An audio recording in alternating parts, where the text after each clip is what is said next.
L'assurance vie, c'est le placement préféré des Français. Il te permet d'épargner, d'avoir des revenus complémentaires, de préparer ta retraite et de transmettre du patrimoine, le tout avec un super avantage fiscal. Alors comment ça fonctionne? On te dit tout dans la vidéo des tutos patrimoine.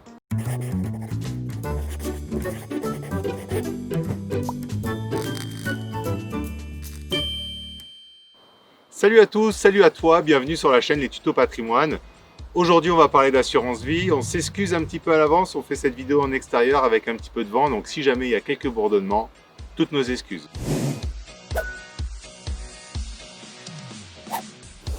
Le contrat d'assurance vie. Alors déjà, premier point important, tu peux avoir autant de contrats d'assurance vie que tu veux. Ça n'a pas forcément d'intérêt, mais contrairement à un livret A ou à un PEA, tu n'es pas obligé de n'en détenir qu'un seul. L'assurance vie, c'est un placement d'épargne. Ça veut dire que tu peux verser en une fois dessus, tu peux faire également des versements mensuels. C'est ce qu'on va te conseiller, on a même fait une vidéo sur le sujet qu'on t'invite à visionner, comment épargner en période de crise. Une fois l'argent sur ton contrat, tu vas imaginer que ce contrat, c'est une grande tirelire qui a ses propres règles d'un point de vue fiscal et d'un point de vue transmission du patrimoine. Au sein de ce contrat, tu vas pouvoir investir sur deux types de fonds. Le premier type, c'est ce qu'on appelle le fonds euro. Alors le fonds euro, c'est connu, c'est le fonds qui est en capital garanti, mais en contrepartie de cette garantie-là, tu as une rémunération qui n'est pas non plus très attrayante. En moyenne, en 2019, les contrats d'assurance vie ont rapporté 1,5%. Si tu n'investis pas sur le fonds euro, tu peux investir sur le fonds en unité de compte. Et là, l'univers d'investissement est extrêmement large. Tu vas pouvoir choisir sur quel type d'investissement tu veux investir. L'immobilier, les nouvelles technologies, les énergies renouvelables. Tu vas donc sélectionner, selon tes envies, un secteur qui te semble porteur et tu vas pouvoir aussi sélectionner un niveau de risque. Parce que oui, les unités de compte ne sont pas garanties en capital. Tu as un indicateur de risque qui va de 1 à 7, 1 sur 7 étant un risque très minime, on parle de sécuritaire, 7 sur 7, tu es plutôt sur un risque très important, sur de l'offensif. Évidemment, plus je vais amener du risque et donc du dynamisme dans mon contrat, plus la performance que je vais pouvoir atteindre sera importante. En contrepartie, le risque de perte en capital est bien évidemment plus élevé. Lors de ton premier versement, tu vas choisir la répartition sur ton contrat. Tu vas par exemple choisir 50% sur le fonds euro et 50% sur les unités de compte. Et puis ton contrat va vivre et à un moment, tu vas peut-être te dire j'aimerais changer, mettre plus de fonds euros ou plus d'unités de compte. Tu as la possibilité de changer la composition de ton contrat. Retiens bien, ça s'appelle un arbitrage. Tu es donc totalement libre de changer la composition de ton contrat et si tu n'es pas à l'aise avec ce mécanisme, tu peux bien évidemment confier la gestion de ton contrat à un professionnel, à un conseiller en investissement financier qui va te proposer des arbitrages en fonction de l'évolution des marchés et du contexte économique.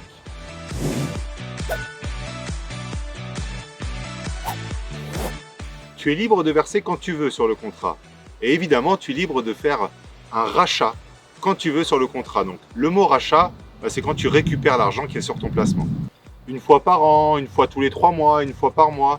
Tu peux même prévoir, lorsque tu souscris ton contrat, de faire des rachats programmés. Donc, de prévoir de récupérer, par exemple, 200 € tous les mois. Et on va mettre fin aux idées reçues dès maintenant. Tu n'es pas obligé de conserver ton contrat d'assurance vie 8 ans. Si tu veux récupérer ton épargne avant, tu peux le faire. Donc, n'écoute pas ce que l'on peut te raconter. C'est évidemment un discours qui t'incite plutôt à conserver le contrat chez ton banquier ou ton assureur. Mais c'est totalement faux. C'est donc une solution parfaitement adaptée si tu cherches un complément de revenu, par exemple à la retraite. Contrairement à de l'immobilier, tu vas pouvoir profiter de ton épargne très rapidement. Alors que l'immobilier, tu vas être obligé de le vendre si tu as besoin d'une somme plus importante.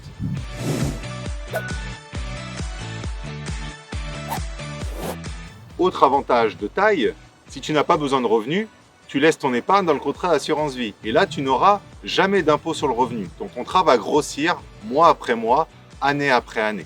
C'est au moment du rachat que tu auras de la fiscalité sur le revenu. Mais là encore, deux avantages. L'impôt que tu vas devoir payer ne porte pas sur le rachat, mais porte uniquement sur la part d'intérêt qui est compris sur le rachat. Le plus simple, c'est qu'on te fasse un dessin, ça sera beaucoup plus parlant. On imagine que j'ai souscrit un contrat avec 9 000 € et qu'au bout d'un an, mon contrat atteint la somme de 10 000 €.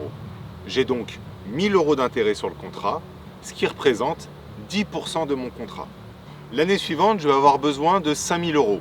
Je fais une demande de rachat et pour calculer la fiscalité que je vais devoir payer, il faut que je calcule sur ces 5 000 euros quelle est la part d'intérêt. On a vu que la part d'intérêt c'était 10%. Donc si je fais un rachat de 5 000 euros, je vais donc avoir 10% de mes 5 000 euros qui seront composés d'intérêt, ce qui fait 500 euros. Et c'est sur ces 500 euros que va s'appliquer la fiscalité. Maintenant, la question, c'est quelle va être la fiscalité sur ces 500 euros. Et là, deux autres bonnes nouvelles. Tu as le choix entre deux impositions. Soit tu choisis de rajouter les 500 euros à ton barème progressif sur le revenu, donc tu rajoutes les 500 euros à ton impôt sur le revenu classique, celui qui est composé de ton salaire par exemple. Soit tu vas choisir ce qu'on appelle un prélèvement forfaitaire libératoire au taux de 12,8%. Ça concerne les contrats qui sont souscrits depuis septembre 2017. Donc ça concerne les contrats de maintenant. La question c'est qu'est-ce que je choisis entre les deux? Ça va dépendre de ton taux d'impôt sur le revenu. Si tu es imposé à 0 ou à 11%, tu vas choisir le barème progressif. Si tu es imposé à 30, 41 ou 45, tu vas choisir le prélèvement forfaitaire à 12,8%. Second avantage, si tu choisis le prélèvement forfaitaire et que ton contrat a plus de 8 ans, tu n'es plus imposé sur un taux de 12,8%, tu vas être imposé sur un taux de 7,5%. Et là, ça devient encore plus intéressant. Avec, en plus, un abattement sur le montant des intérêts qui vont être pris en compte. Cet abattement, il dépend de ta situation familiale. Si tu es célibataire, on va enlever chaque année 4 600 euros d'intérêt si, évidemment, tu fais un rachat. Et si tu es en couple, cet abattement passe de 4 600 à 9 200 euros, le double. On reprend mon exemple, je fais mon rachat de 5 000 euros. Et sur mes 5 000 euros, j'ai 500 euros d'intérêt. Si mon contrat a plus de 8 ans, on imagine que je suis célibataire, j'ai un abattement de 4 600 euros. 500 euros avec un abattement de 4 600, je n'ai donc pas d'intérêt et j'ai aucune fiscalité sur le rachat. Et pour ne rien oublier d'un point de vue fiscal, on va rajouter les prélèvements sociaux, les 17,2. Ça, sûrement que tu les connais déjà, ils sont partout, que ce soit sur les placements financiers ou les placements immobiliers. Pour simplifier un peu la compréhension, on te met un tableau récapitulatif de toute la fiscalité. Donc n'hésite pas à mettre pause, tu verras notamment le point sur les 150 000 euros de prime ou non. On ne l'a pas abordé, mais on te le met dans le tableau. Dans une stratégie de complément de revenus, notamment à la retraite, c'est bien plus simple, bien plus efficace et bien moins coûteux fiscalement que des revenus immobiliers.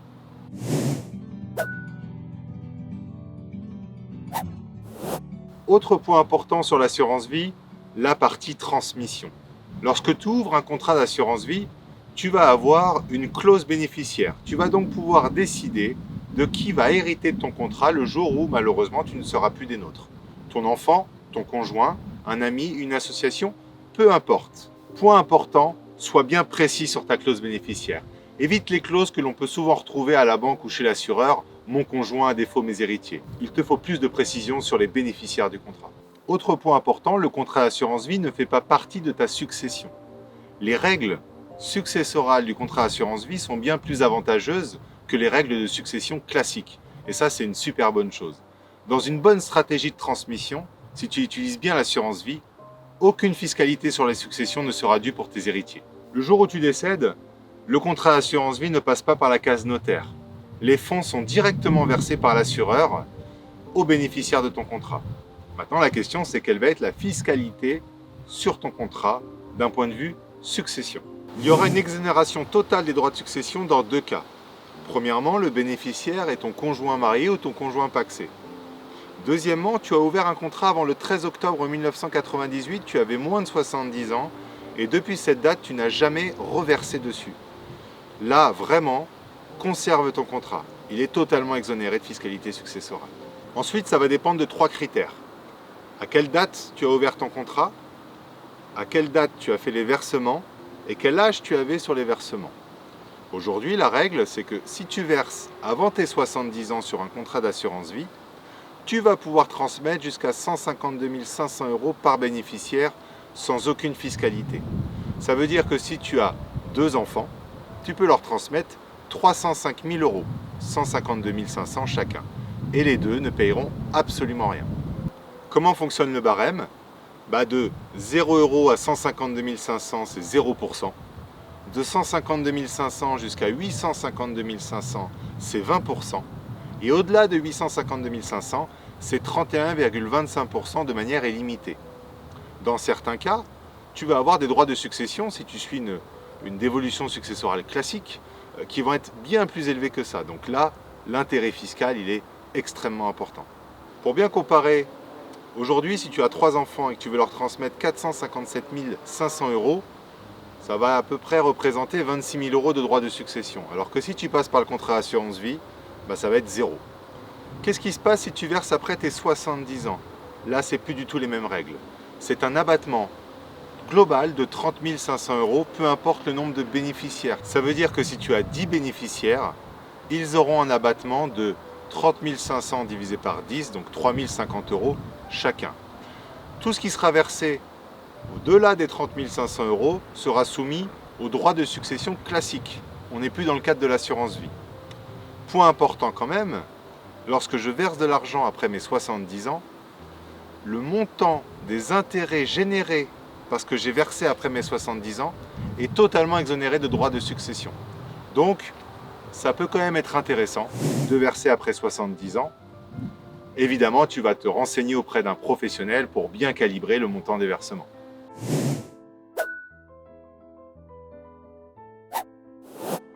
Dernier point, ça coûte combien un contrat d'assurance vie?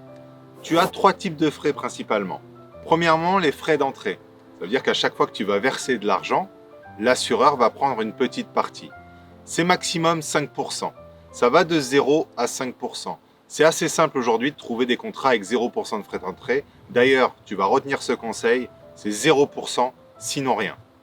Ensuite, les frais d'arbitrage, tu te souviens? Quand je veux modifier la composition de mon contrat, là aussi, l'assureur va prendre un pourcentage. En moyenne, c'est 1%. Ça veut dire que si je change 10 000 € dans mon contrat, l'assureur va prendre 100 €. Et là aussi, tu peux chercher des contrats avec des frais d'arbitrage de 0%. On retient 0%, sinon rien. Ensuite, tu as les frais de gestion. Là aussi, c'est une rémunération de l'assureur. En moyenne, c'est 1% par an. Mais dis-toi bien que lorsqu'on communique sur des performances de contrat, on communique sur des performances nettes de frais de gestion. Si mon contrat fait 3% par an, en fait, mon contrat a rapporté 4% de performance, moins les 1% de frais de gestion, ton contrat fait du 3% par an.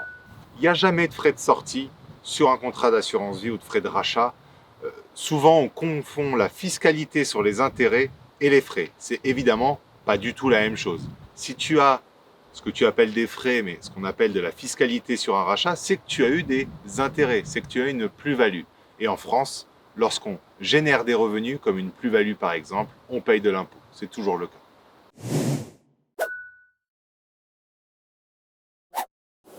Pour résumer, l'assurance vie, c'est un outil d'épargne simple et diversifié qui te permet de garantir du capital et en même temps d'utiliser les unités de compte. C'est également un contrat qui t'offre un avantage fiscal important si tu cherches du complément de revenu, surtout si ton contrat a plus de 8 ans. Et enfin, c'est une transmission vraiment simplifiée et dans la majorité des cas, avec une exonération des droits de succession.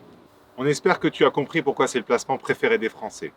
On sort bientôt une vidéo sur comment bien choisir son contrat. En attendant, si tu as des questions ou si tu veux savoir ce que nous, on utilise à titre personnel comme contrat, on t'invite à laisser un commentaire. Comme d'habitude, si la vidéo t'a plu, un petit pouce bleu, un abonnement et puis la cloche pour les notifications. On espère te revoir très bientôt sur la chaîne Les Tutos Patrimoine. D'ici là, prends soin de ton patrimoine.